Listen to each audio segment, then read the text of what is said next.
Families are decorating their Christmas trees. They're singing along to holiday playlists. They're searching for that perfect gift for the ones they love, and they're making travel plans to see their families.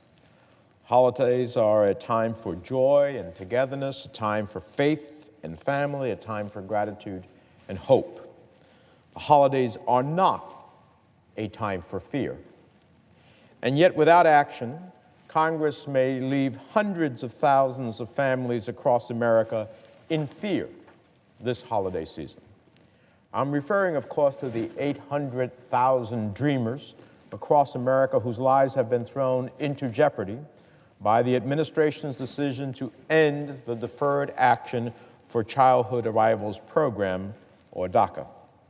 DACA is a program that made it possible for 800,000 undocumented youth across this country, including 22,000 in my home state of New Jersey, to come out of the shadows, to step into the light, and to follow their dreams without fear of deportation. It's been months since this administration decided to end DACA. And despite what some of my Republican colleagues say, the consequences of this cruel and reckless decision are not some distant threat. More than 11,000 dreamers have already lost their DACA protections and work permits. So to anyone who thinks we have until March of next year to take action, you're surely mistaken. For these young people who grew up in the United States, who know no other home or country, who today live in fear of deportation, the crisis is here and the crisis is now. Ending DACA has created a national emergency that is playing out in our communities each and every day. Tens of thousands of DACA recipients are likely to lose their status on or before March the 5th. So what exactly are we waiting for? And why wait at all? There is no legitimate reason for the president to have ended DACA, a crisis that was avoidable.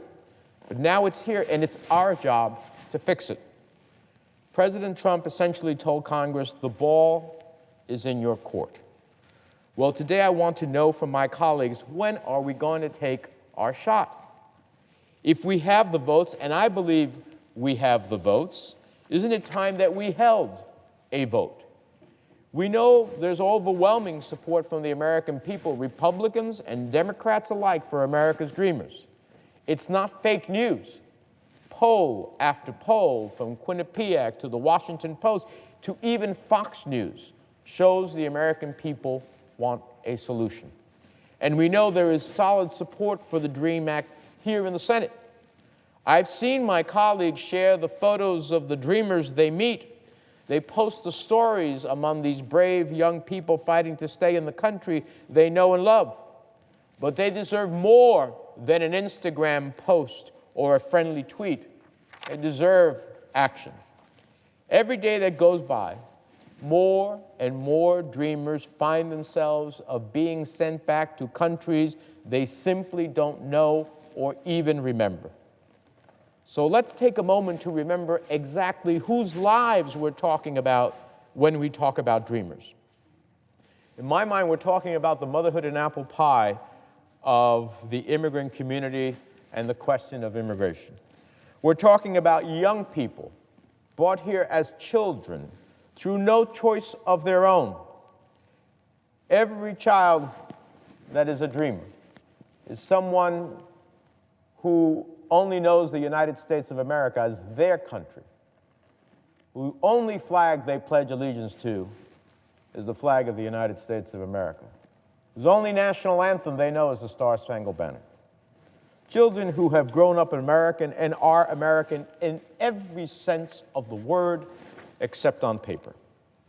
Dreamers are studying in our colleges, playing on our sports teams, serving in uniform in our military, risking their lives on behalf of what they consider to be their country, growing our economy, obeying our laws, and most of all, loving our country too, because it is their country as well.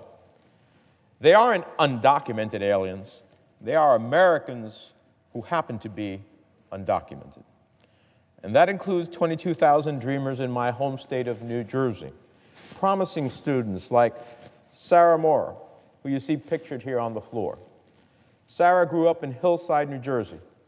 Her parents brought her to this country from Costa Rica at the age of 3. She was 3 years old, Mr. President. As Sarah recently wrote in the Star Ledger, New Jersey has been my home for as long as I can remember. Today, she's a hardworking college student, thanks to DACA. That's how she was able to get a work permit, find a job, and work her way through Union County College.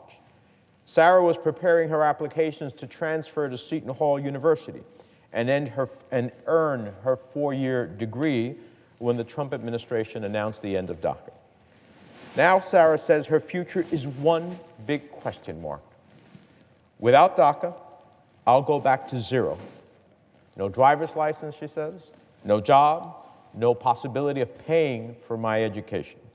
I have to wake up fearing deportation every day. So when will we accept some responsibility and recognize that it is our inaction here in the United States Senate that contribute to Sarah's fear every day? Or take Adriana Gonzalez of Toms River, New Jersey. As the Asbury Park Press recently wrote, Adriana is, quote, a flute player, a student ambassador, a girl who would play soccer with special needs children. So like most dreamers, Adriana isn't known by her peers as an undocumented immigrant. She's known as a smart young woman with a bright future and something to contribute to her community. Or how about Reiniro Amaya of Elizabeth, New Jersey? He's studying civil engineering at Fairleigh Dickinson College.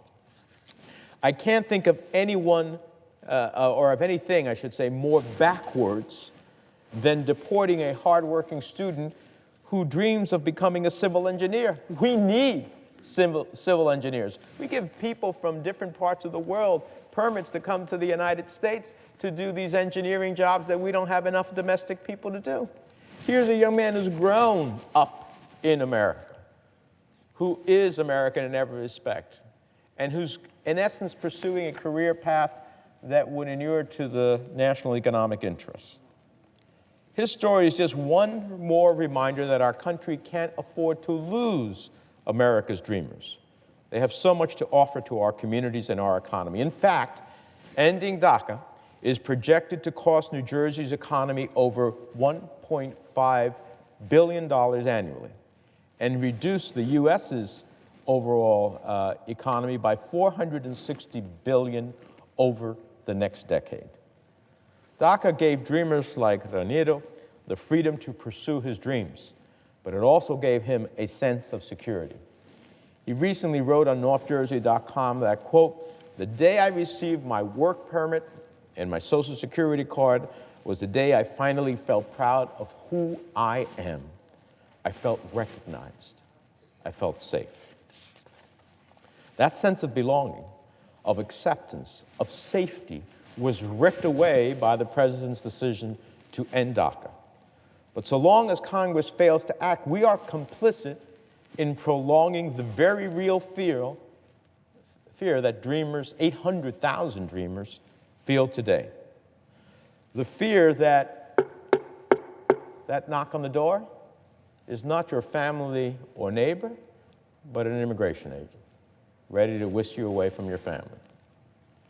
The fear that we see when these young people believed in our government, came forth, went through a criminal background check, gave all their information, gave information on their family, all of the guys that it was going to be confidential, and now have all that at risk. The willingness of DACA recipients to share their stories speaks volumes about their integrity, their courage, and the trust that they put in us as elected officials. So I'm reminded of Psalm 56:3, when I am afraid, I put my trust in you. Well, dreamers like Sarah, Adriana, Reiniro put their trust in the United States of America when they applied for DACA. They came out of the shadows. They registered with the Department of Homeland Security, They passed criminal background checks. They handed over personal details about themselves and their families to authorities they've been forced to hide from their entire lives. DACA recipients went through all of this to get a 2-year renewable work permit and the promise of protection from deportation. That's the limited bargain they made. And yet, we have eviscerated, or I should say the administration has eviscerated that limited promise and struck fear in the hearts of all of these families. So I asked my colleagues, Democrats and Republicans, was their faith, their trust, their belief in the U.S. government's word a monumental mistake?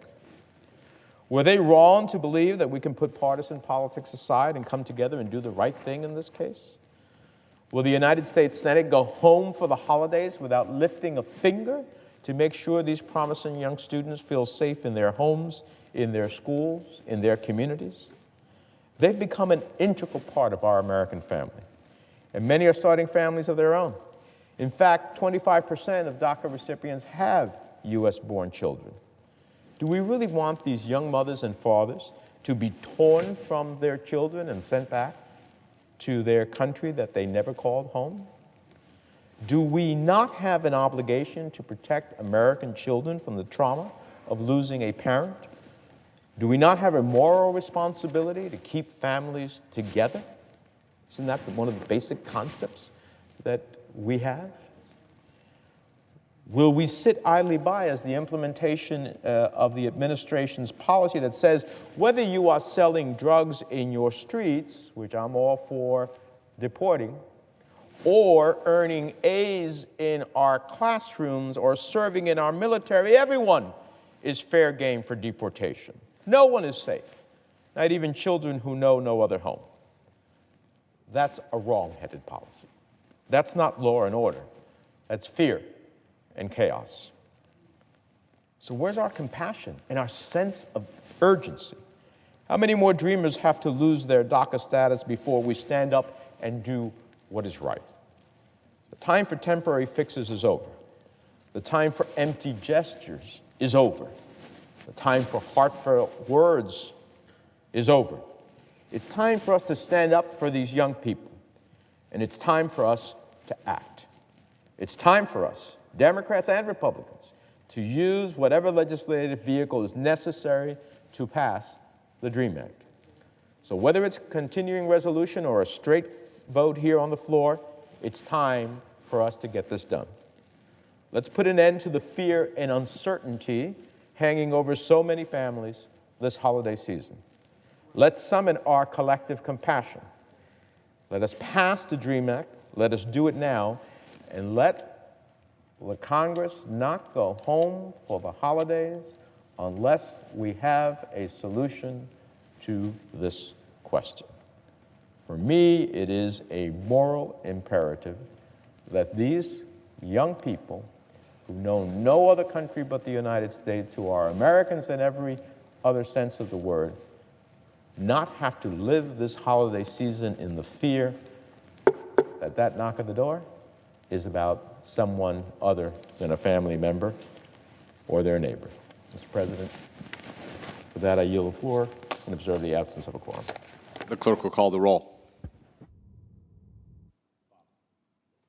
Mr. Alexander.